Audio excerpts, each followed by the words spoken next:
Hey YouTube, I want to make a quick little video today speaking about the differences between a black hat and a white hat hacker. Now if you're a computer guy, you're already going to know a fair deal about this, but if you're just starting out, there's a lot to consider. There's a lot to wonder about. Which one are you? Are you a hacker? What have you done? Are you doing it for the better of mankind? Or are you doing it to be a prick? Are you doing it for personal gain? That's the big thing. That's the big difference between a white hat and a black hat hacker. A white hat hacker will find a security problem, a way to break through, and be like, yeah, I found this. But before they went and they tell the world, they would at least give the company that has a security flaw a little bit of a warning so that they can patch said flaw. Now, if you're a black hat hacker, what you're going to do if you find a security thing is you're going to run off and tell all your friends about it. Number one, that's if you're kind of a bit of a shallow, maybe a level 1 black hat hacker. If you're maybe like, let's say, level 10 black hat hacker, you're going to find ways to make money off that. You're going to find ways to steal.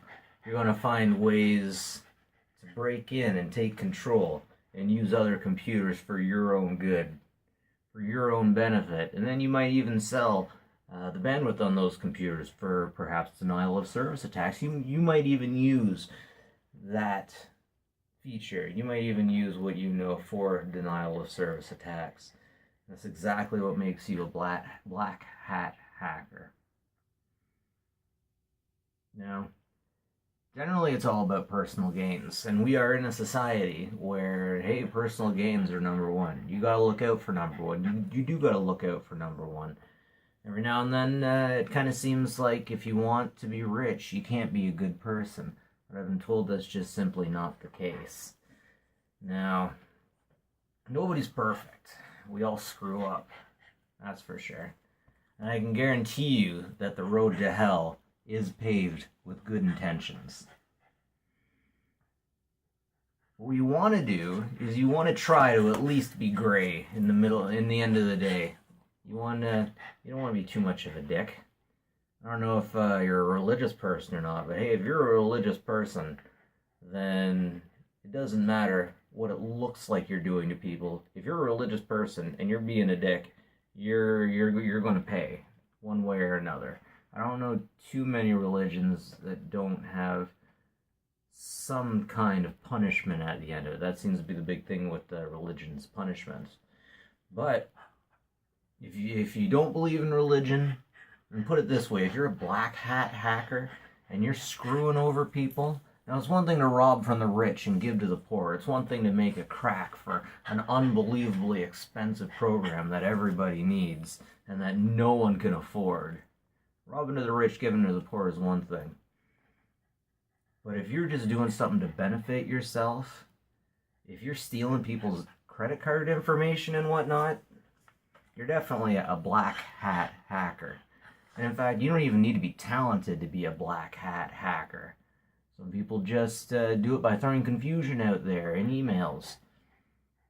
I've had times professionally where I've had accounting people come up to me and say, geez, I don't remember ordering this thing in that we have a bill for.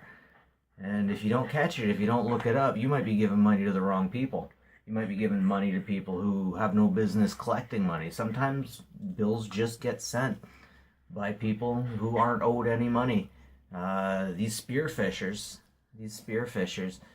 are actually successful in getting money. But anyways, like, let's say you don't have a religion, then you don't have to worry about going to hell. You don't have to worry about being reincarnated into something, into less of an item, into a snail or something.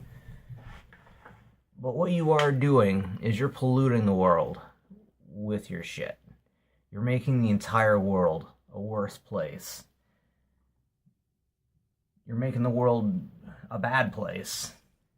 At the same time, there definitely does have to be some bad with the good and good with the bad. That's the yin-yang.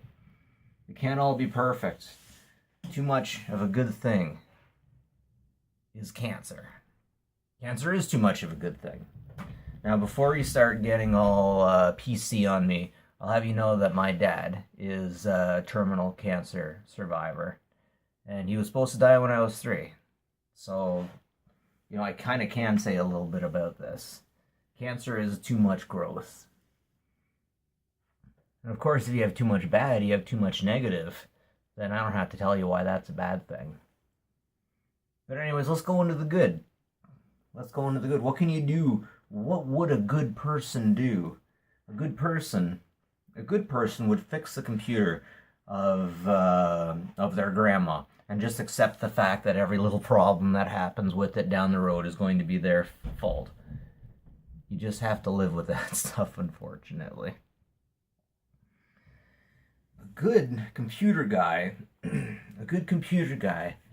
would accept people coming up to them on their lunch breaks and saying, "My God, my computer's dead. I have so many pictures on that computer. I have all these pictures. I don't have any money. I can't get this professionally done. Can you do this for me?" A real sweet computer guy would say, "Yeah, I can do that for you. I can at least try. I can't guarantee, but I can try." A real sweet computer guy would do that. A really silly computer guy would do that and not expect any money or any payment at all. A computer guy that's probably a little too nice for his own good would probably ask for some Skittles or some beer or some muffins. Then you got to make sure that people aren't walking all over you, because that will definitely happen. People will take advantage of you. They just don't want to spend the money to get it done professionally.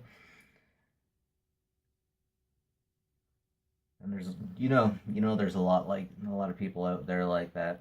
They want it done cheap. They want it done in a certain way. There can't be any problems. They want it free. They want it right. They want it now. I always say, what, do you want it right or do you want it right now? Because, man, I can guarantee you, if you do enough good, it will come back to you in this world. It might not seem like it. But actually, I should say that's just my belief. Going off my personal experience, I used to be a very positive person, and I was a very negative person. And right now, I'm somewhere in the middle, and I can tell you, if you help out people, they will help you. Maybe it's just a Canadian thing. But every time you go out and you do good in the world, that good resonates. Unfortunately, the bad resonates even more. But, like, what else would a white hat hacker do? White hat hacker? Would teach people how to solve their own problems, and not just be like, "This is mine. I need to do this. This is mine." A white hat hacker fixes people's computer and does not go through their pictures. Now, it's one thing to see images or thumbnails. It's one thing to see thumbnails. It's quite another thing to look, to find stuff. Back in the day when everyone was trying to download everything and we weren't worried about Kodi or anything, I knew a lot of computer people that would go through someone's system and look for stuff. If you wanted those, though, and you were going to look for them, you would ask the customer, you would ask the person whose computer you're fixing, "Do you have anything I can download? Can I see?" But if you're a white hat hacker, then you're not going to want to touch anything. You're going to want to back it up. You're going to want to keep a good backup of it. And you're going to want to send it on over. You're going to want to give it back to them and not go through anything. Because you're not supposed to go through anything. Jeez, like, why do you have time? Like, man, I got a kid now. I got my wife. I don't have, like, even if I wanted to, I wouldn't have time. I just wouldn't have time to do that kind of stuff. If you got time to do that kind of stuff, I'm sure you can think of something a lot more productive that you could be doing. But yeah, basically, at the end of the day, I think the big moral of it is just don't be a dick. Don't be a jerk. Don't take advantage of people. Don't take advantage of old people that don't know where they're throwing their credit card information around. You don't know how much money they have. You don't know what they're getting. You don't know how much they need, what they have. Just because maybe you think they have more doesn't mean you can try to scam money out of them. Scamming money out of an old people definitely makes you a horrible human being. That doesn't just make you a black hat hacker. You're polluting the entire world with that shit. You're making the world less of a place. And by you existing and by you doing that, you're just damaging the universe. You're damaging everything. Maybe if you want to be a dick, you should be a dick in ways that, sprinkle it around. Don't just drop it all on one person. Like, why would you do that to begin with? Anyways, it's up to you what you want to do. You want to be white hat? You want to be black hat? Is it all about you or is it all about them? If it's all about you, you got a problem. If it's all about them, you got a problem. You got to find the middle ground. And you got to look out for yourself. You got to look out for your family. You got to look out for the universe, too, because we live in it, and our kids are going to live in it. Okay, maybe you don't have kids. Your best friend's kids are going to live in it. I don't care how much of an internet troll you are, if you look hard enough, you will find somebody that will make you want to make the universe a better place. And the first step is always, as ourselves, being better people. Not screwing everybody over. That balance is for all of us to find. If you want to be white hat, you want to be black hat, that's more than just a word. It runs deep. It runs deep into who you are as a human being and what you do. Now, if you download movies, that's not necessarily a very good thing. Okay, so there are some arguments that the copyright structure is messed up, and I'll be the first to admit that. Happy Birthday to You just came out of copyright protection, and I got friends that make fun of me for constantly pointing that out. But come on, stuff like that. Everyone should be able to sing that. I don't know about you, but when I grew up, it was a staple. Everybody knew that song. It belongs to the people. It doesn't belong to a corporation. That thing's more than 100 years old, and the person that made it, the person that copywrote it, wasn't even the person that made it. And the children that made it didn't see a penny of that. That ain't right. But anyways, yes, it is stealing if you were to take Happy Birthday to You, and or it would have been about 5-10 years ago, if you would have taken the song Happy Birthday to You and put it in one of your movies. But at the same time, they're being jerks. So that's one of those places you got to find your middle ground. You got to find your middle ground. You got to decide yourself if it's going to tarnish your soul, or if you don't believe in your soul, if it's going to make the universe a worse place. Because I don't care if you don't believe in souls. I don't care if you don't believe in religion. At the end of the day, if you make the world a worse place with your actions, if you're making people's lives negative with your actions without a good reason, just to make people's lives negative, just to hurt people, then dude, why? I hope life comes and kicks you in the butt. If you're a good person, I hope life doesn't. I hope you live with a clean soul. But yeah, it's more than just being a hacker, good and bad. It's just like being a person, good and bad. Your actions that you take as a hacker define you as a human being. And just because people don't see how you are, just because, people can see one thing and think one way, but the person that you are is the person that you are when nobody's looking. We all do things a little differently if no one's looking. We cut corners maybe. Maybe we leave out things on taxes. Little things. But at the end of the day, regardless of what anybody thinks you are, regardless of what you've made people think you are only as good as you are when nobody's looking. And when you're here in your computer room, nobody's looking. You can get away with a lot of shit.